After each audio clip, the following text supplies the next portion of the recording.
L'homme ne vivra pas de pain seulement, mais de toute parole qui sort de la bouche de Dieu. Voici votre moment de méditation quotidienne.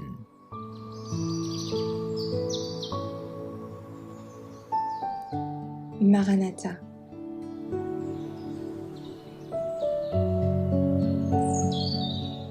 Le 23 avril. La jeunesse, un instrument divin.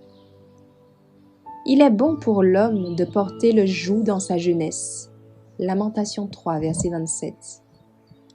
Dieu appelle les jeunes, dans la vigueur et la force de leur jeunesse, à partager avec lui abnégation, le sacrifice et la souffrance. S'il l'accepte, il fera d'eux ses instruments pour sauver les âmes pour lesquelles il mourut. Mais il veut qu'ils en considèrent le coût et assument son œuvre en toute connaissance des conditions sous lesquelles ils servent un Rédempteur crucifié. Notre première tâche consiste à mettre notre cœur en harmonie avec Dieu.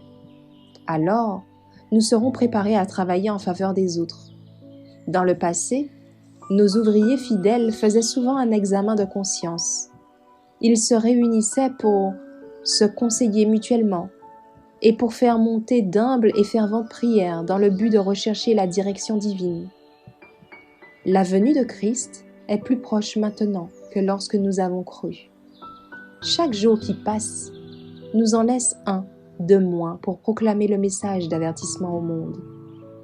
Ah, si nous avions une intercession plus fervente devant Dieu, plus humble, plus pure et plus de foi. Nous avons une œuvre grandiose à accomplir pour le Maître, celle d'ouvrir la parole de Dieu devant ceux qui sont dans les ténèbres de l'erreur. Jeunes amis, agissez comme si c'était une mission sacrée.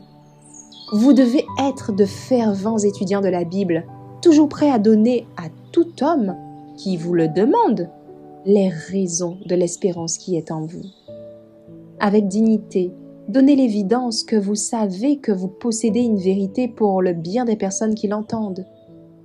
Si cette vérité est gravée dans l'âme, elle se manifestera dans le visage et le comportement, par une maîtrise de soi tranquille et noble, et par une paix que seul le chrétien peut posséder. Ceux qui possèdent une humilité authentique et dont les esprits se sont développés grâce aux vérités révélées dans l'Évangile, exerceront une influence qui sera visible et produiront une impression sur les esprits et les cœurs.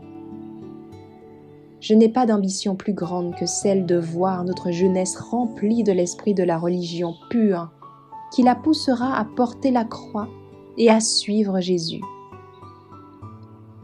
Que les jeunes disciples de Christ sortent, dirigés par les principes, revêtus du manteau de la pureté et de la justice. Votre Sauveur vous guidera à la place la mieux adaptée à vos talents et où vous serez plus utile.